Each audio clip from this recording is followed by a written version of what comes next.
El capítulo que nos tocó a nosotros es el capítulo 10, Sistemas de Control Administrativo. Naturaleza.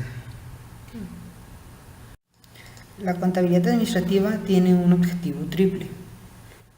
Primero, ayuda a planear, tomar decisiones, ejercer el control administrativo. Se han analizado algunas herramientas que facilitan el control administrativo, como es el costo estándar, los presupuestos, el modelo costo-volumen-utilidad y el costeo basado en actividades. Sin embargo, todo lo anterior no tendría sentido si no existieran sistemas de información contable que las integraran. Esto ayudando a efectuar adecuadamente el control administrativo. A lo largo del presente capítulo se presentarán análisis de los sistemas de información para ejercer el control administrativo y de la forma óptima en que deben utilizarse. Un ejemplo de sistemas de información es la contabilidad por áreas de responsabilidad apoyada en el costeo con base en actividades. Importancia del control administrativo. En su mayoría las empresas mexicanas usan como estrategia para sobrevivir y competir ante la apertura comercial en la cultura de la calidad. Esto requiere el compromiso hacia el mejoramiento continuo, que se logra al implementar un sistema de costeo basado en actividades, que proporciona liderazgos en costos y una diferenciación. Ello obliga a las empresas a contar con un sistema de información que permita monitorear los logros en eficiencia y efectividad. Los sistemas que no se controlan se degeneran. Entonces, si se quiere vivir una cultura de calidad dentro de la empresa, es vital diseñar un excelente sistema de control administrativo. En todo tipo de organizaciones se puede mejorar determinadas áreas para lograr los objetivos fijados por la administración. Esto permitirá encontrar posibles errores y corregirlos. De esta manera se aumenta el valor de la empresa. Aquí radica la importancia que tiene el control administrativo dentro de las organizaciones. Un sistema de control administrativo, además de mostrar fallas, también muestra los resultados positivos de las organizaciones. Esto es útil para capitalizar planes futuros. ¿Qué es el control administrativo? Se define como el proceso mediante el cual la administración se asegura de que los recursos sean obtenidos y usados eficientemente en una función de los objetos planeados. Cuando las organizaciones administran sin apoyarse en sistemas de control administrativo, no se tiene información importante y por ende el control necesario para detectar a tiempo las desviaciones y tomar las acciones correctivas a tiempo. De ahí que, para las empresas, el reto de poner en práctica sistemas de control administrativo sea esencial, especialmente en un panorama en el que la formación de bloques económicos y la competitividad se incrementa día a día. Tipos de control. Los tres sistemas más utilizados para ejercer el control administrativo son control guía y direccional, control selectivo, control después de la acción. Estos pueden servir de guía para determinar el tipo de control que debe ser implantado según el tipo de empresa que se trate. Los tres tipos de control pueden ser utilizados por cualquier empresa. En la mayoría de los casos, los contadores han empleado el sistema de control después de la acción.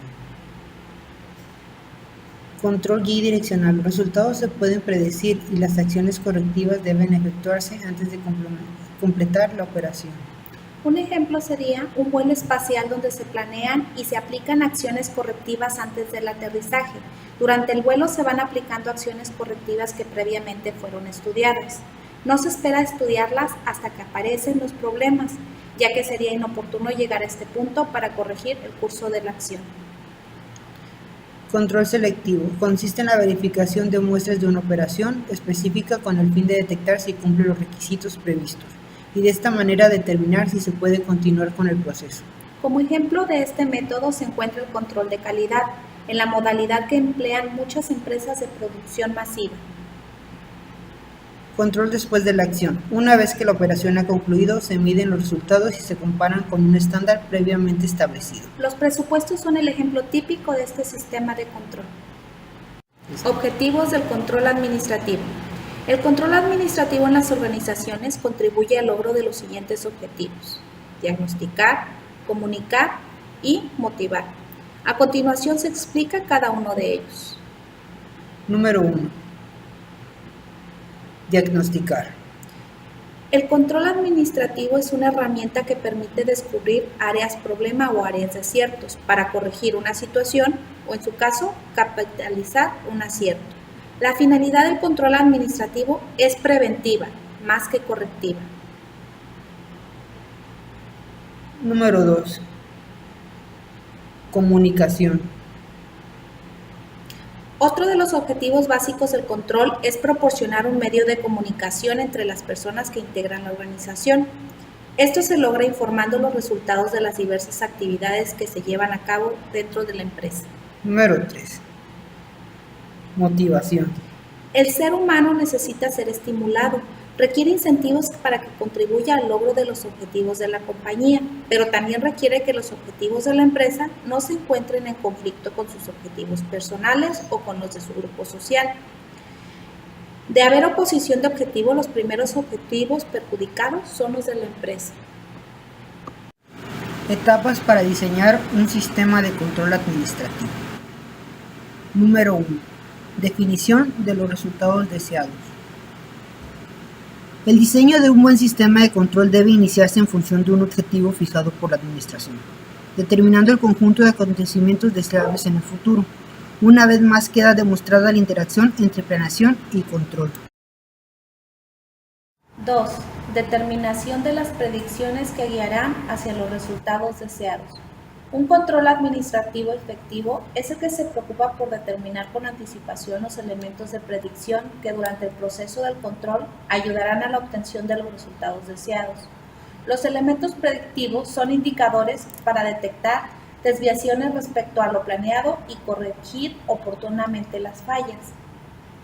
A continuación se verán algunas formas de definir los elementos predictivos. A. Cambios en los niveles medibles de insumos. Por ejemplo, si se prevé un cambio en los sueldos, se puede asegurar que ello implicará un nuevo gasto. Un contrato de compra de materiales va a generar costos futuros y de embarque. B. Complejidad del proceso. El grado de complejidad con que se conduce la operación provee una buena base para determinar lo que habrá de efectuarse. Por ejemplo, el número mensual de llamadas por teléfono de una gerencia de seguros ayudará a pronosticar el trabajo que habrá en los próximos meses. C. Síntomas. Aunque los síntomas no afecten directamente a los resultados, puede influir y ayudar a predecir. Por ejemplo, el ausentismo indica baja moral del personal. Por eso se dice que la función de los elementos predictivos es evitar que aumente la brecha entre lo deseado y lo real, aplicando las acciones correctivas ante los primeros síntomas de desviación. Número 3. Determinación de los estándares de los elementos predictivos en función de los resultados.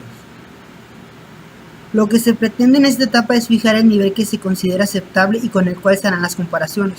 Esto quiere decir que cada elemento predictivo necesita un estándar en función de los resultados deseados, de manera que se vea por simple comparación cuando se debe aplicar una acción correctiva. 4. Especificación de flujo de información.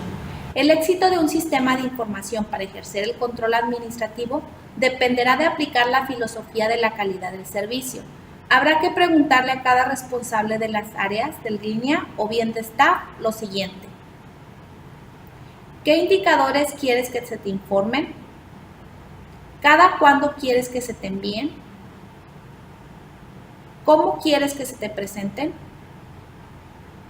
Para ello se necesita distinguir entre dos grupos diferentes de usuarios de la información, quienes toman decisiones dentro de la línea y quienes no toman decisiones dentro de la línea. Debe evitarse que el flujo de información origine fricciones entre ambos grupos, al participar un miembro del grupo directivo en algunas acciones correctivas.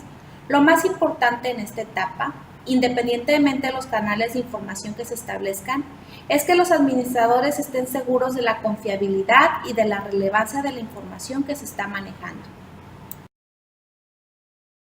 Número 5. Evaluación y aplicación de la acción correctiva.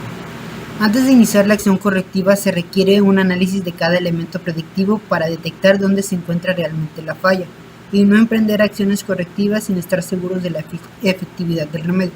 Por ejemplo, un incremento en el desperdicio de materia prima puede deberse parcialmente a fallas mecánicas, pero el problema grave puede ser que la moral del grupo sea muy baja, Junto con el análisis anterior se deben evaluar las diferentes acciones correctivas que pueden emprender para solucionar los problemas, discutiendo las ventajas y desventajas de cada una. Contabilidad por áreas de responsabilidad. Analizaremos ahora un sistema de información específico para realizar el control administrativo. Este sistema se denomina contabilidad por áreas de responsabilidad. La esencia de cualquier área de responsabilidad radica en la relación de resultado respecto a insumos. Toda área o centro recibe insumos, por ejemplo, materiales y mano de obra. Dichos insumos son procesados con la ayuda de ciertos activos, dando como resultado bienes o servicios. El punto medular para detectar la productividad de las áreas es la relación insumo-resultados.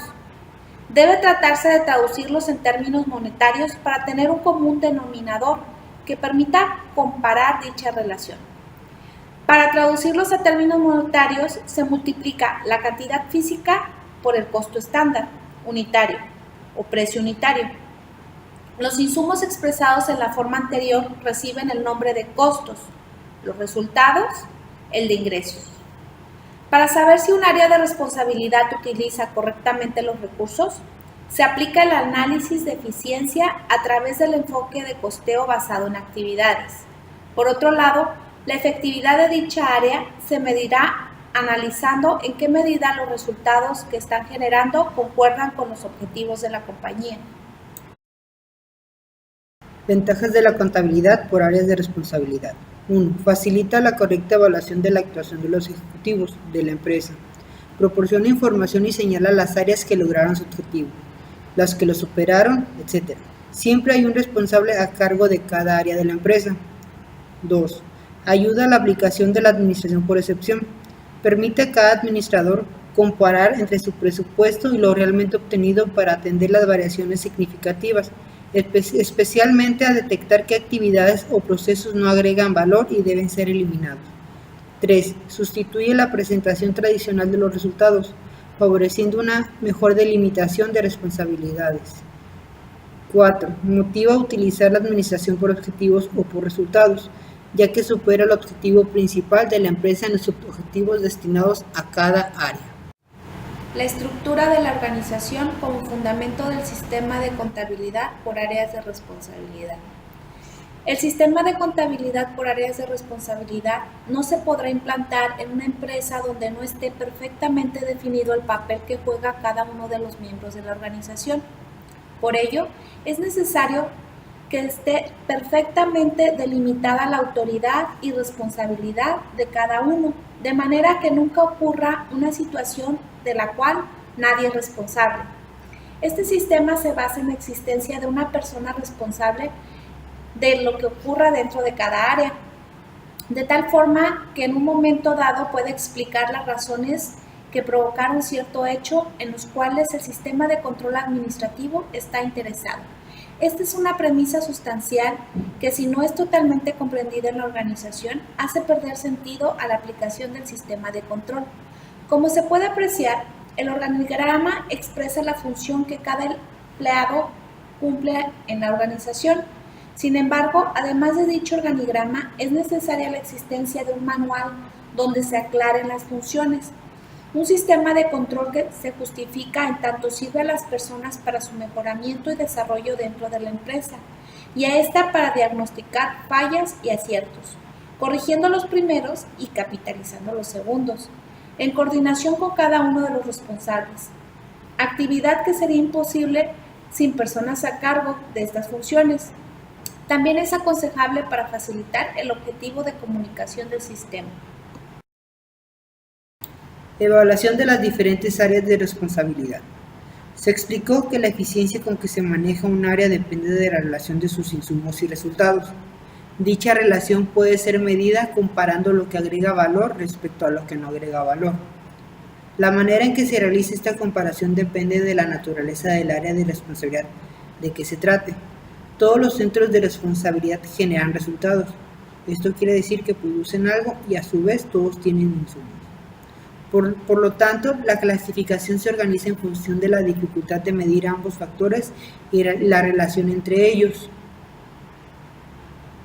De acuerdo con este criterio, los principales tipos de centros de responsabilidad son centros de costos estándar, centros de ingresos, centro de gastos discrecionales, centro de utilidades, centro de inversiones. Centros de costo estándar. Este sistema de control parte del principio de que se pueden medir los resultados multiplicando su cantidad física por el costo unitario estándar de cada producto obtenido.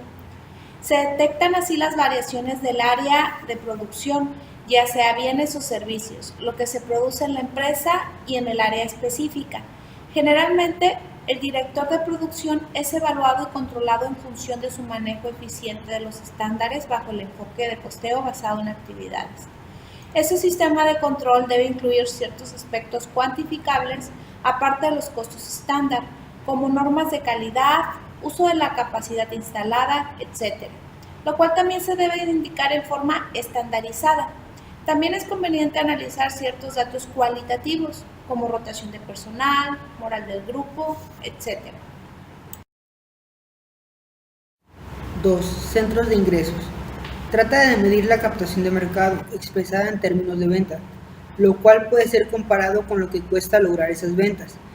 Este centro supone el establecimiento de un presupuesto de ingresos de ventas y de gastos de venta, de tal manera que periódicamente se pueda comparar el presupuesto y se justifiquen las diferencias. Centros de gastos discrecionales. Algunas áreas de la organización no pueden ser medidas como centros de costos estándar o de ingresos. Estas áreas son las administrativas, Contraloría, Relaciones Industriales, Departamento Legal, Investigación y Desarrollo, Finanzas, etc., cuya misión principal es servir a la línea. Claro está que a todos ellos se les asigna un presupuesto de gastos, el cual se compara periódicamente con lo realizado, pero su efectividad y eficiencia no podrán ser traducidas en términos monetarios. De aquí se desprende el control de gastos. No es representativo de la actuación de los ejecutivos. Sin embargo, tener un presupuesto de gastos motiva a los responsables a manejarlo, ajustándose a él. Pero debe recordarse que lo esencial para evaluar al responsable es la calidad del servicio prestado. 4. Centros de utilidad. Cuando se quiere tener una visión completa de la actuación es necesario descentralizar, de tal forma que una persona sea responsable de ingresos y costos. Esto quiere decir que el control se ejercerá tanto en lo referente al manejo del área productiva como el área de mercados. Lo importante aquí es que un centro de utilidades permita medir los insumos y resultados y las relaciones que hay entre ellos, dejando que la utilidad sea una medida integral de la actuación al evaluar insumos, mercados y la interacción entre ambos. 5. Centros de inversión. La diferencia entre un centro de utilidad y uno de inversión es que lo que se mide en este último es la forma de cómo se han manejado los activos o recursos asignados en un área o división de la compañía. Los 5 centros explicados anteriormente son los principales de responsabilidad financiera que pueden ser utilizados en cualquier tipo de organización. Sin embargo, la pregunta a contestar es, ¿cuál es el mejor? ¿Todos lo son? Lo interesante es aplicar el más adecuado en cada circunstancia. Información de las áreas de responsabilidad. Gran parte del éxito de un sistema de control administrativo depende de la forma en que se maneja la información. Dicho flujo de información deberá contestar las 3 siguientes preguntas. ¿A quién se va a informar? ¿Cuándo? ¿Y cómo? Junto con estas 3 preguntas es necesario que los informes sean relevantes y oportunos y se puedan tomar las acciones correctivas adecuadas para lograr su objetivo. Uno de los problemas esenciales de la contabilidad por área de responsabilidad para determinar el costo de cada área es la distribución de los costos que no se identifican con ningún área, pero que sirven a varias. Esos costos se prorratean entre aquellos departamentos productivos y de servicios beneficiados. Al proceso de realizar esta distribución de costos entre las áreas productivas y de servicios se le conoce como prorrateo primario.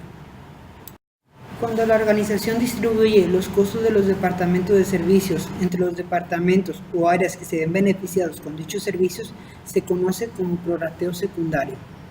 Ambos prorrateos se deben efectuar tomando en consideración para cada partida el mejor criterio relacionado con su generador de costos. Recordemos que el enfoque actualmente es minimizar los prorrateos, es decir, se debe tratar de identificar lo más posible cada partida con su causa y efecto. Un método adecuado para realizar la asignación o distribución de los costos de las áreas de servicio entre los departamentos de línea es el siguiente. 1. Cada departamento de servicio debe elaborar su presupuesto maestro anual, utilizando la técnica de presupuesto base cero, de manera que cada área de servicio determine correctamente la cantidad y calidad de servicio que va a prestar. 2. Se seleccionarán las bases para efectuar la reasignación de los costos, teniendo en cuenta que el denominador o base que se elija representa lo mejor posible los beneficios que se generan a los departamentos de operación. En este punto se debe tener en cuenta el generador de costo de dicho departamento para realizar una distribución correcta del costo del departamento.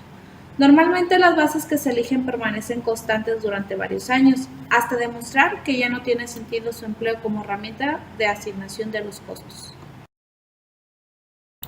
3. Se obtiene una tasa de aplicación dividiendo el costo del departamento de servicio entre la base elegida de los departamentos en que va a ser asignado el costo del mismo. La fórmula dice, tasa de distribución es igual a los costos presupuestos del departamento sobre la base elegida. 4. Se lleva a cabo la distribución propuesta entre los departamentos que utilizaron el servicio. Algunas recomendaciones que pueden ser útiles cuando una empresa considera cómo distribuir los costos de los departamentos de servicio son las siguientes. La tasa de aplicación siempre debe ser aplicada sobre los costos presupuestados del departamento de servicio.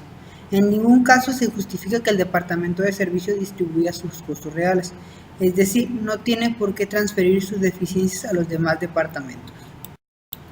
Nunca la asignación a un departamento de operación debe estar establecida en función de la cantidad de servicio que ha sido solicitado por los demás departamentos o áreas, ya que ello puede llevar a confusiones.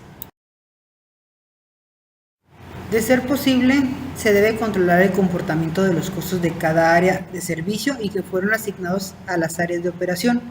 En diferentes formas se deben controlar los costos variables y fijos que originó el servicio prestado a cada área. Es decir, aplicando la técnica de presupuesto flexible, lo cual traería grandes ventajas de información para los responsables de las áreas y sería más equitativa la distribución de los departamentos de servicio.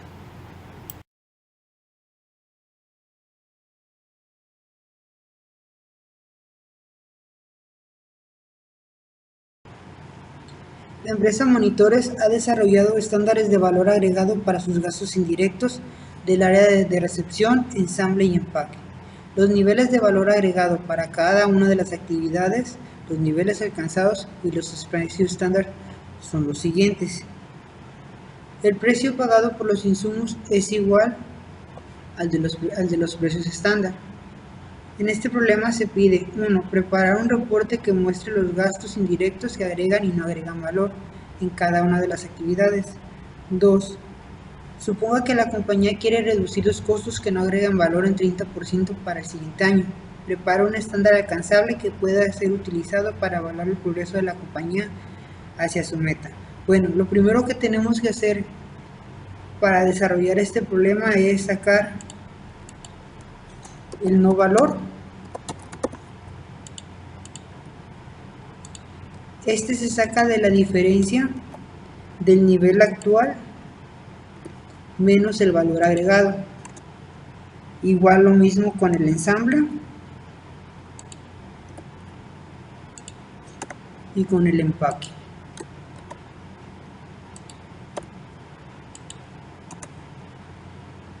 El no valor, por ejemplo, en este caso, en el departamento de recepción, se tienen 500 unidades. Órdenes compradas, de las cuales solo 400 me generan valor. Las 100 que se obtuvieron, o sea, la diferencia, no genera ningún valor. Este quiere decir que son órdenes compradas de más, pero que ya está presupuestado. Como se ha visto en el video anteriormente, este dato es útil para el responsable del área o departamento, en este caso el departamento de recepción, con el propósito que paulatinamente disminuya las órdenes que no generan valor. En este orden de ideas, el departamento de ensamble, existe una diferencia de horas que no agregan valor de 3,000, es decir, tiempo que los trabajadores no le están dedicando a sus actividades correspondientes. Vamos a empezar a hacer el reporte de costos de las actividades que agregan y no agregan valor. Vamos a empezar con los valores de recepción. Los costos que agregan valor se sacan de la multiplicación del valor agregado por el precio estándar. De la misma manera, se sacan los costos del ensamble y de la actividad del empaque.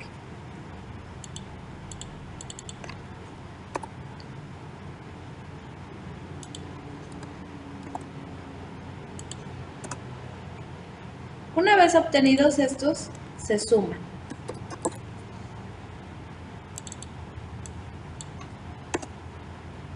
Los costos que no agregan valor se obtienen de la multiplicación entre el nivel actual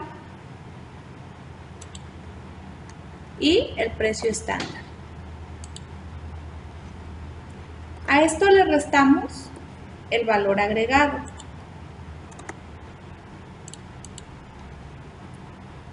Lo mismo hacemos con la actividad de empaque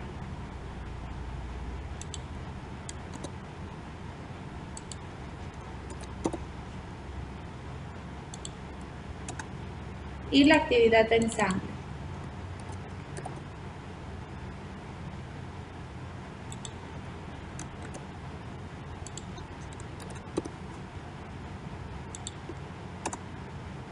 Una vez que obtenemos los costos que no agregan valor, se hace la suma.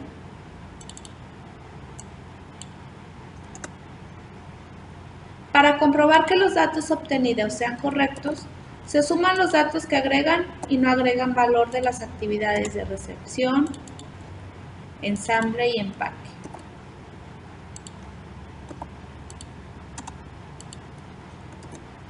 La suma total de estas tres actividades debe de ser igual a la suma de los costos del total que agregan y no agregan valor, como se muestra en pantalla. Vamos a empezar a hacer el reporte estándar, sacando el 30% de los costos que no agregan valor. Solamente para recordar, es el 30% porque la actividad nos está pidiendo reducir los costos que no agregan valor en un 30% para el siguiente año.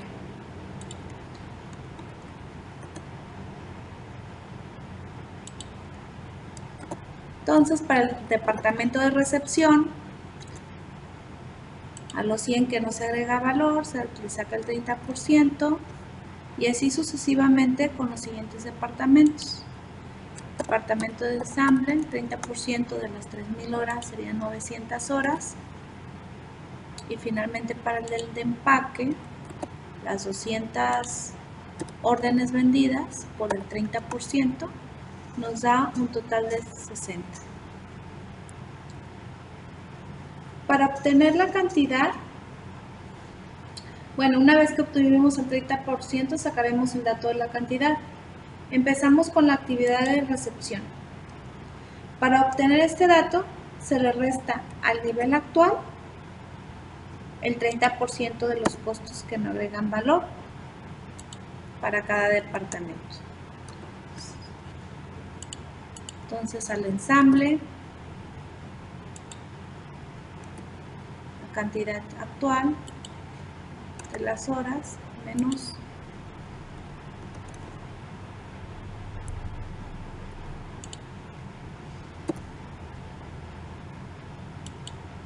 el 30%. Para obtener los costos, se multiplica la cantidad de la actividad por el precio estándar.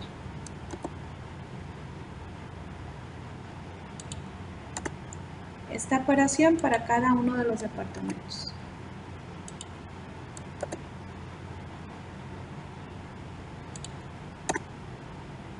Y de esta manera concluimos la actividad del reporte estándar. Ahora bien, dados los datos, el total de gastos indirectos que agregan y no agregan valor de la empresa Monitores S.A. es de 234,000, de los cuales 50,000 representan el 21%. Son actividades que generan un costo y no agregan valor. En este caso, el área de recepción genera un 4% y el área de ensamble un 10%. Por último, el de empaque representa el 7%. A continuación, graficaremos los porcentajes de las actividades que no agregan valor.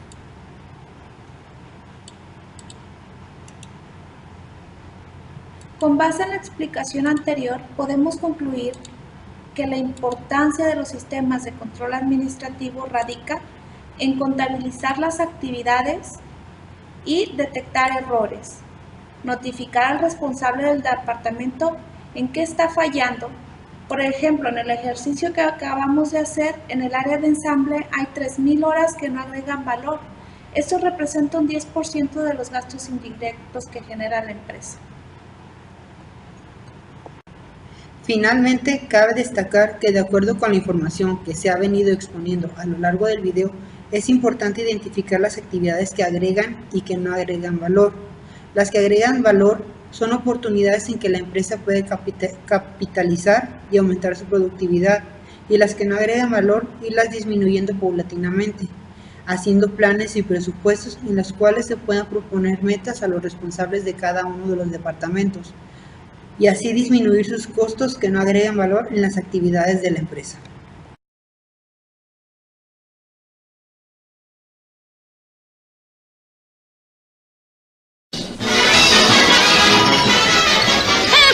Eso es todo, amigos.